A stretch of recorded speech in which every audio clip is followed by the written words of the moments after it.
This is Mohammed Asif Raza here, and in today's video, I have with me Mr. Atul from New Delhi, India. Hey Hazib, well, I'm doing great. Thank you so much for giving me the opportunity to be part of this heart-to-heart conversation. My name is Atul Dhand. I'm from New Delhi, and I'm the founder of Better Life Now.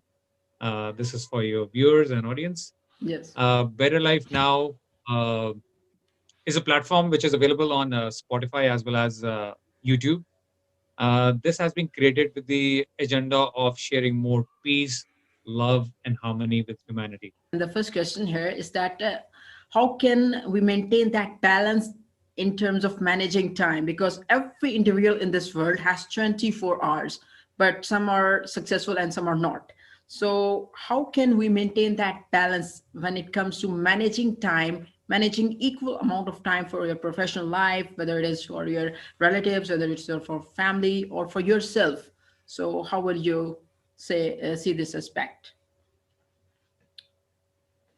I think managing time is one of the most common challenges that a lot of people face in professional era as well as people in personal lives. Yes. And I think more so with the COVID-19 situation and the pandemic situation, when people had so much idle time at their disposal at home, people were just not able to know as to how to strike a balance between their personal lives as well as the professional work from home Yes.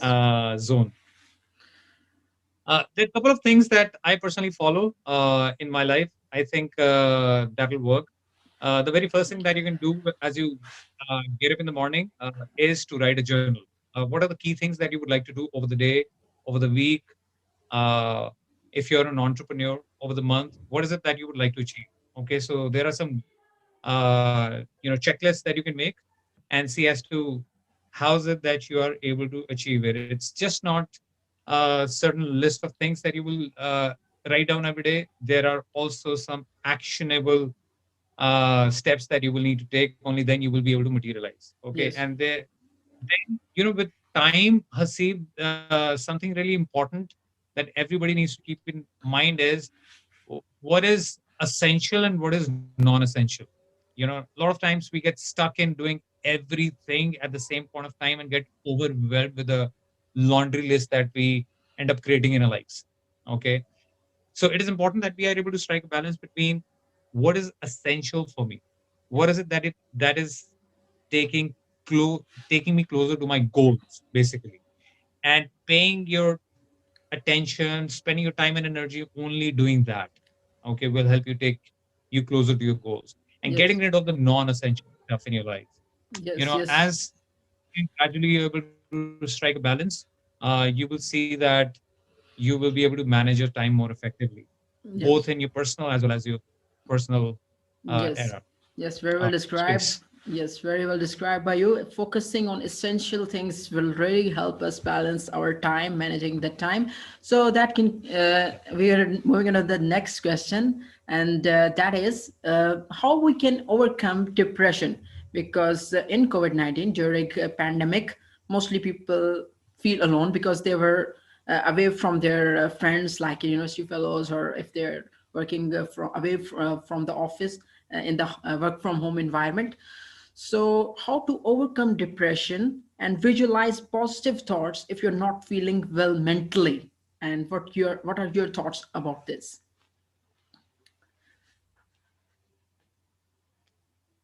Okay, so I think during the pandemic, a lot of people got into a dark space, which we also call as depression. It is not, it is something that we don't realize that a lot of times, and we jump into that space, and coming out of that dark space, Hasib, can be very, very difficult for a lot of people. But then the truth of the matter is that it is not something which does not have any treatment. It is treatable.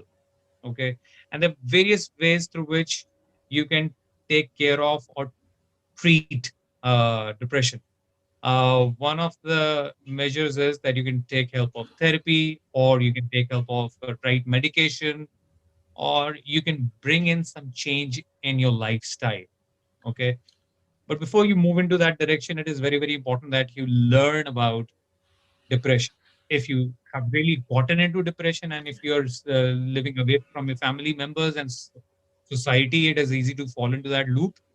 But it is important that you know that it is, is it coming out of some sort of a medical problem? In certain people's cases, it can be also cropping up because of some sort of a medical issue. And if that is the case, it is important that you deal with that medical problem first, and do not just rely on medication. Medication definitely has some relieving, effect on the problem, but medication is not the only solution to depression. And it is important that you get some social support. A lot of people stay alone away from their family. It is important that they connect with the friend circle around. They speak to some like-minded people. They speak their heart out. Watch some time, watching some motivational movies, read some books.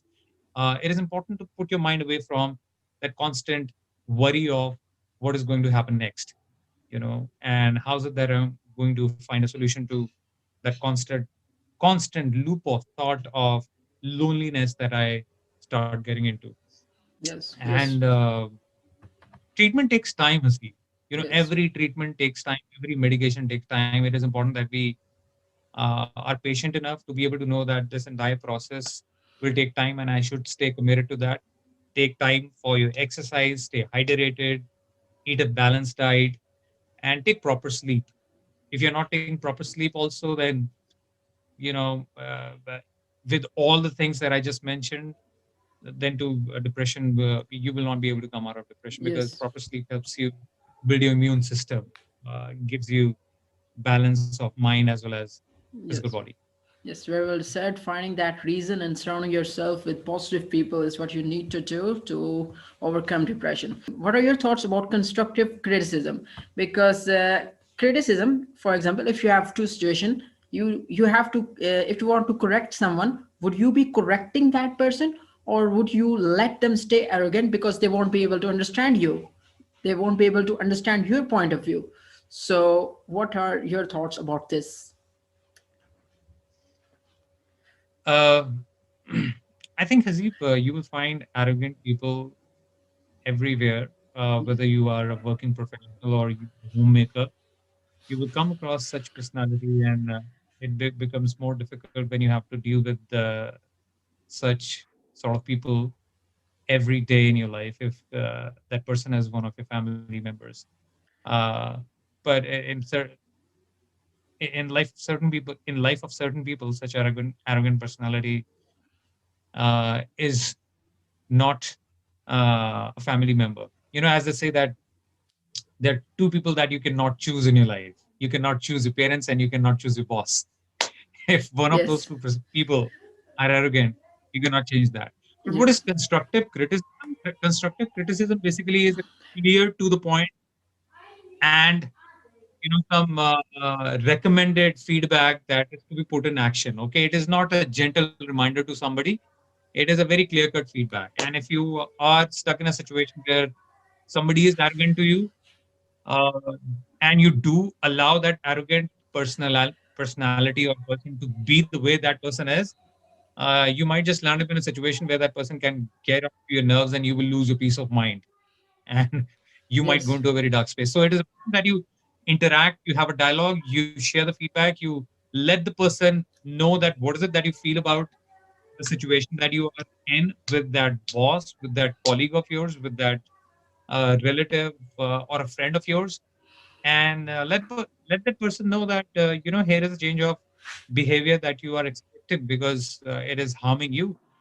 And yes, if you're able to move out of relationship, then nothing like it. If you're able to find a different space, because for you to be always moving forward progressively in your life, it is important that you find your growth zone for yourself, your yes, constructive zone for yourself. yes. And if anything is interfering in your growth and progression, then you need to find that way out. Yes, yes, we must let them know what our feeling are, because it is very important, because we cannot let them stay arrogant, because we have to make them understand that how we feel. So yes, very well said. So moving on to the last question, that is a bit interesting one. That what are your thoughts about the term happiness and how important it is in our lives? I think this is one of my favorite words, the word happiness. Yes. Uh, in today's world, either people are either dreaming about happiness or remembering happiness. Either people are dreaming the past or they are getting concerned or worried about the future. It is extremely important that we are able to know that happiness is in the moment that we are living. So, Hasib, happiness is my favorite word. I think in the world, people are either dreaming about happiness or remembering to be happy. When I say dreaming about happiness, it is our liking to be happy in some future moment, and remembering happiness. It is, a state of dream that we live in by thinking about the thoughts of the past, which we have lived in our lives. So I personally feel that happiness is in the present moment, the moment that we're living right now. If we are able to optimize the present moment, then we will be able to capitalize. Then we will be able to put our 100% energy in creating the future that we want, Yes. but by staying in the present moment. Yes. Staying in the And present moment. Yes. right, and be able to find that what is it that we can do for the society. It is very, very important, whatever profession that we are in. If out of our earning or through any other means we are able to find a way that we are able to do something for the society, that through a voice, through technology, through, it does not necessarily has to be through money, but contribute to society. It brings uh, a great joy and great happiness, and you feel more centered and at peace with yourself.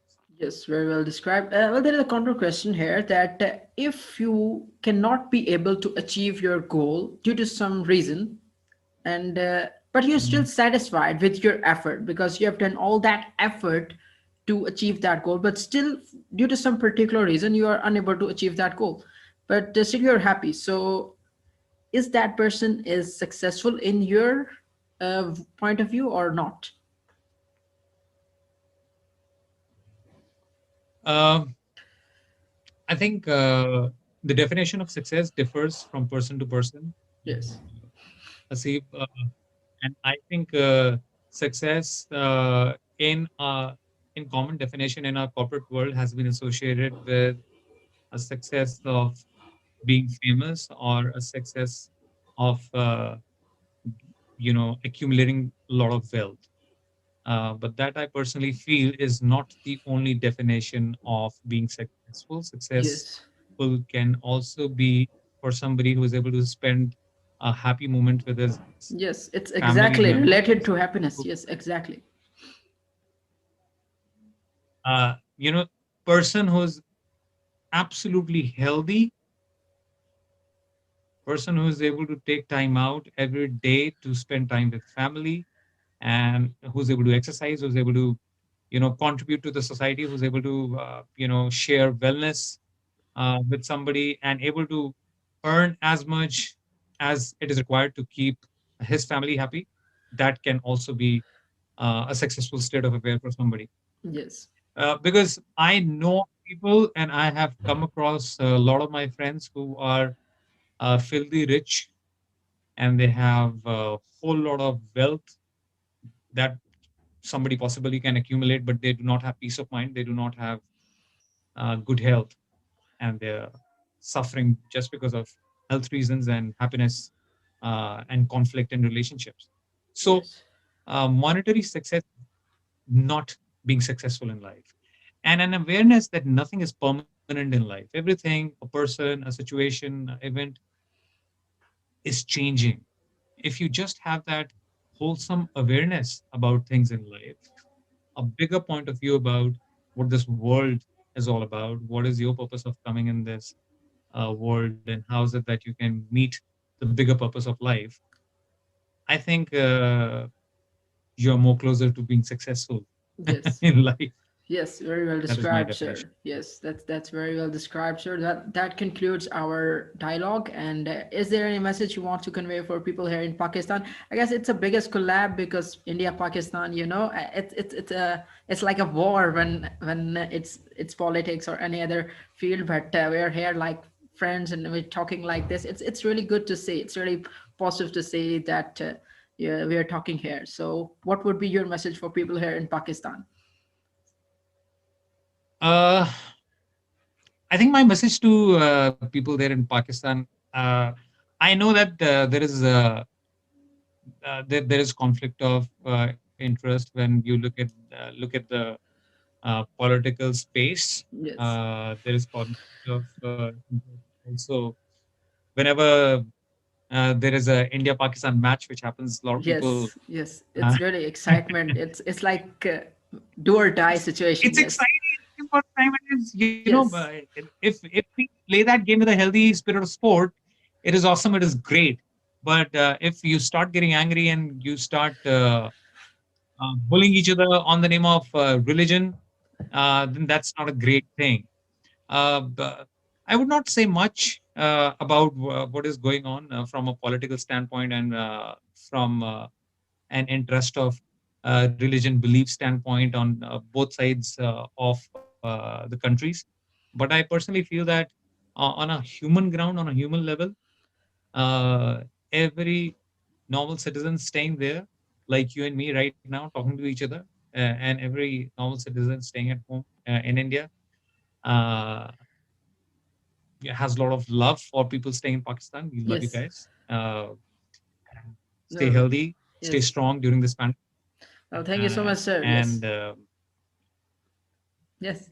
I have a Thank, lot of love and respect for all of you. yes, yes, sure, Keep sir. meditating, keep healthy. Yes, keep staying healthy, sir. Thank you so much for the time and lots of love from Pakistan. We have to spread peace, and the message of this video would be spread peace, please. Thank you so much, sir. Stay connected. Thank you so much. Goodbye.